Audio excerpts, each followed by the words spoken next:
Hi, I'm Mike Kenny with Hitting Design. I want to talk today about our load and stride, and one way to do that is the usefulness of my weight to create energy. I don't want to transfer weight to hit, but I do want to transfer weight to help me create some energy to rotate with. Now, when we create energy, it's the change of direction. Changing direction is what creates energy for my body to use as rotation. Being able to move into the ground. When I move into the ground, I don't move into the ground slow and then try to burst up. I'm moving into the ground with pace. And when I change direction, there's energy that moves into the ground that I can then use when I come up out of the ground. So energy bounces just like a basketball would off the ground. The faster you move the ball down, the quicker it comes back up to you.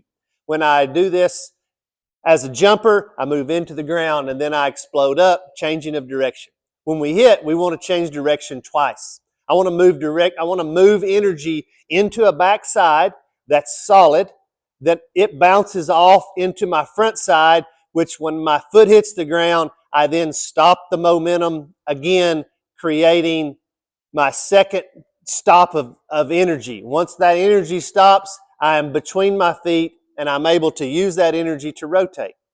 This is the principle that we use when we take our load and stride.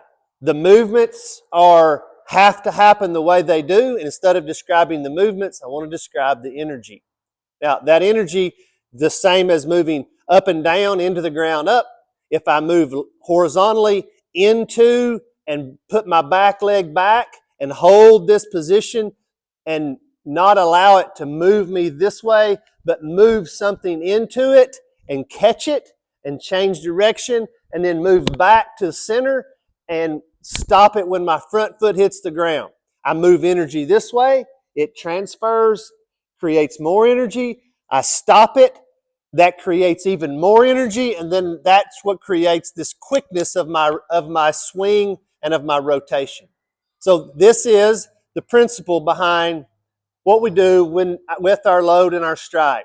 If you can feel like I have a water bag in my belt, my water will shift this way when I just have that movement.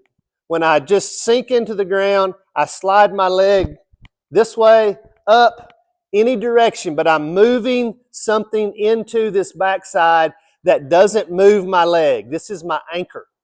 Being able to go that way, up, flat, heel tip, something where my weight goes this way, it immediately changes direction and pauses, which gives me a chance to see the pitch.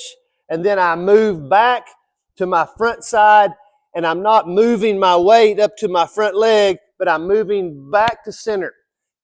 My favorite is to shift my leg to the center and then drive my leg back to the front, stopping all that forward momentum, stops the water, and the water all moves to my front side, and then my whole back side can then rotate, and I have this pivot point, this front leg that's a block of all that momentum.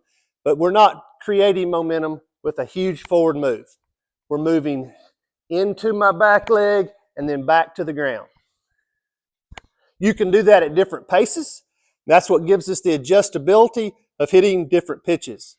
Now, we got to be pretty close. We got to be on deck, trying to get the timing with our feet. And then once we have that timing down, when to lift my foot, then the rest is then in my tempo of how fast do I do that. Obviously, if somebody throws super hard, you got to speed it up. Somebody throws slow, throws a lot of off speed, then you need more time to see the pitch, and you can take time. You can move into that leg a little bit less, and then move back but you have to stay between your feet. And this principle is what we watch. The first thing we see, are you on time, is how does your body move? Do you move up on top and balance and then have a long way to move back to the center? That movement forward is normally a negative. Being able to move into, bounce off, and then move into and bounce off creates the energy that I need to swing. So as we practice, this is what this is supposed to look like. Head's supposed to stay inside of just a couple of inches. Moving my leg into helps that momentum. Moving my leg back out quickly helps me stop that momentum. And the start and stop of that momentum creates this energy that I want to use when I rotate.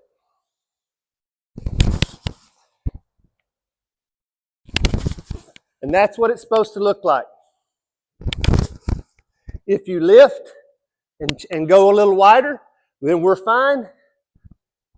Move into, but don't allow your back leg to get kicked back when you push back.